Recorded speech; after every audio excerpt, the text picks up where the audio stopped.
At dahil naulan dito sa bansang Kuwait ngayon, tingnan nyo yung pinagawa ng isang amo namin dito. Pakolekta siya ng tubig.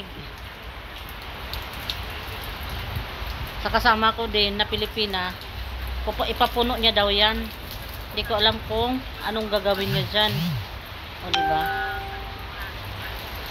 Ganito din ba kayo? Ayan. Wala lang, na-share ko lang. Kinuha ko doon sa itaas ng sasakyan. Mas marami yata dito.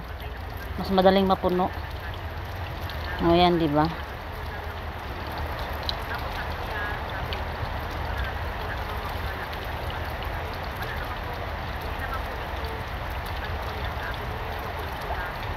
Nangulikta ang Pilipina ng ulan dahil sa utos ng amo. Lalong lumalakas yung ulan at nakita ko ng isang amo.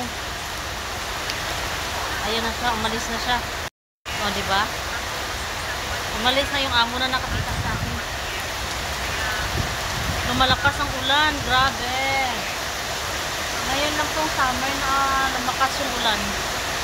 Summer siya pero umulan.